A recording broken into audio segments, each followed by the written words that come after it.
देखिए, जब भी कोई फ़िल्म आती है, हम उस फ़िल्म को या तो बड़े पर्दे पे देखते हैं या फिर छोटे पर्दे पे। और बात करें पुराने टाइम पे, तो जितने भी छोटे पर्दे होते थे, यानी कि टीवी चैनल्स पे हम देखा करते थे, बीच में एड्स आते थे 5-5 मिनट, फिर भी हम देखा करते थे। उसके बाद पर्दे बड़े होने लगे, एलईडी टीवी आने लगी, एचडी टीवी आने लगी। उसके बाद हम लोगों ने ओटीटी सब्सक्रिप्शन लेने लगे, जहाँ पर हम पैसे दे देकर फ़िल्म देखते हैं। लेकिन कुछ-कुछ फ़िल्में फ्री होती हैं, यूट्यूब पे मिलती है, लेकिन लोग देखते नहीं हैं। क्यों नहीं देखते? फ्री है ना, वैल्यू कम है। और वैसे ही आज हम एक बहुत बड़ी डायरेक्टर के बारे में, बहुत बड़ी फ़िल्म के बारे में बात करने वाले हैं, जिसको लोग जानते ही नहीं हैं। जिसके नाम पर आज भी फ़िल्म इंस्टीट्यूट्स चल रही हैं कोलकाता में, लोग फ़िल्म के बारे में पढ़ाई करते हैं। मैं बात कर रहा हूँ लेजेंडरी सत्यजीत रे के बारे में और उनकी फ़िल्म नायक द हीरो। ये फ़िल्म क्यों इंपॉर्टेंट है और ये फ़िल्म हमें क्यों देखना चाहिए, उस बारे में हम बात करने वाले हैं। Well hello, this is Sagar Raj Singh and you are watching bazooka.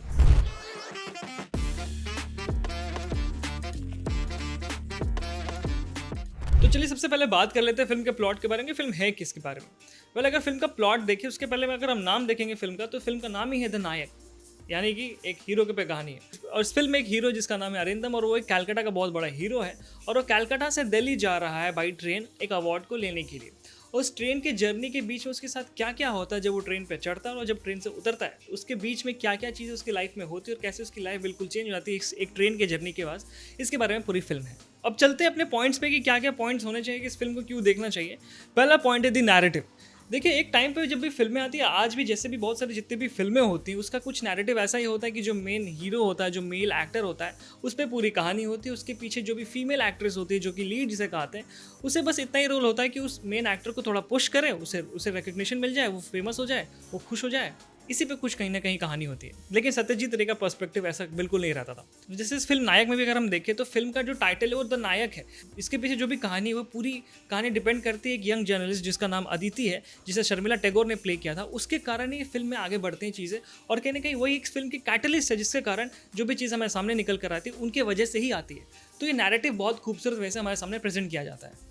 Point number 2, how the characters portrait. Well देखिए, इस फिल्म में जितने भी कैरेक्टर्स हमारे सामने आते हैं, सबके अपने अपने एक डेप्थ है, सबके अपने अपने एक लेयर्स है, जो कि निकल कर आते हैं पूरे फिल्म में।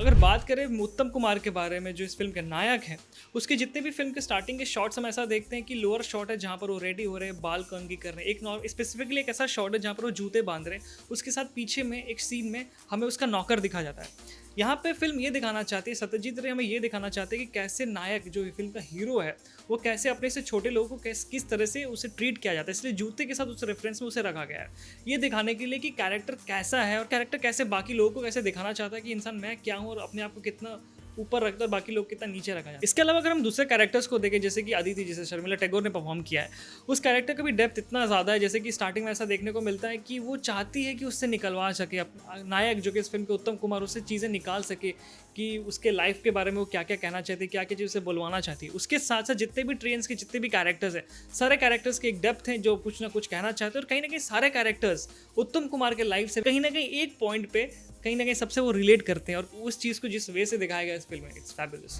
Point number 3, the makeup. देखिए, इस फिल्म में जो मेकअप की बात कर रहा हूँ, तो सिर्फ स्पेशली मैं उत्तम कुमार के बारे में बात कर रहा हूँ, क्योंकि उनके जब कैरेक्टर्स जो देखते हैं, उनका जैसा कैरेक्टर बना के हमारे सामने प्रस्तुत किया जा रहा है, उनके कैरेक्टर में बिल्कुल कोई लेयर नहीं रखा गया, बिल्कुल फिल्टरलेस है। उनके स्किन के जितने भी दाग धब्बे वो देखने को मिलते हैं। उसके साथ साथ मेकअप नहीं रखने का कारण ये भी है क्योंकि वो जैसा कैरेक्टर हमारे सामने लेकर आ रहे हैं, वो फिल्म ऐसे ऐसे बड़े बड़े फिल्में की उन्होंने कि उस सारे फिल्म के कैरेक्टर्स को उन्होंने इस लेवल से अपने अंदर डाल लिया है कि अपने सामने 4 दीवार रख चुके हैं, उसी कैरेक्टर के थ्रू हमारे सामने घूमते हुए अपने जो वो खुद है वो कभी दिखा नहीं पाते। तो इसलिए इस कैरेक्टर को ऐसा बिल्कुल रखा गया, बिल्कुल फिल्टरलेस, विदाउट एनी मेकअप, ताकि ये दोनों कॉन्ट्राडिक्टिव और देखने में काफ़ी इंटरेस्टिंग लगे। तो ये था सत्यजीत रे का, जो जिस वे से वो हमें दिखाते थे फिल्म, भाई मज़ा आ जाता था। और ये 1966 की फिल्म है, उस टाइम में इतना क्रिएटिविटी, आप सोचिए। और फोर्थ पॉइंट है द ड्रीम सीक्वेंसेस। देखिए, इस फिल्म में कुछ कुछ बीच में इतने अच्छे वैसे ड्रीम सीक्वेंसेस या फिर फ्लैशबैक आप कह सकते हो, उसको डाला गया है, क्योंकि जिसमें हम जैसे को देखने को मिलता है कि जब उसके जो मास्टर थे, जो उसके थिएटर आर्टिस्ट थे, उन्होंने उनको कहा था कि ये फिल्मों के लाइन में मत जाना, क्योंकि डायरेक्टर और एडिटर के बीच में तुम एक कठपुतली की तरह रहोगे, जहाँ पे थिएटर में लोग खुलकर एक्टिंग करते हैं। उस पर उसे पैसों की लालच थी। और हम ऐसा देखते हैं ड्रीम सीक्वेंस में कि पहाड़ों का पैसा बना हुआ है, जहाँ पर वो बस पैसे के लूट में है, बहुत खुश है, और कहीं ना कहीं गड्ढे में गिर जाता है। और जब उसके मास्टर जी उसे दिखते हैं, यानी जिन्होंने उनको ट्रेन किया था, उनको हाथ देना चाहते कि भाई मुझे बचा लो, वो नहीं बचाने आते क्योंकि वो खुद दलदल में फंस चुका है। ऐसे बहुत सारे खूबसूरत ड्रीम सीक्वेंस भी इसमें ऐड किए गए, जो कि हमें एक मेटाफर भी दिखाते हैं कि लोग कैसे लालच के थ्रू क्या क्या चीज़ें करते हैं और कैसे उसमें फंस जाते हैं। और आखिरी पॉइंट है the small stories in the film.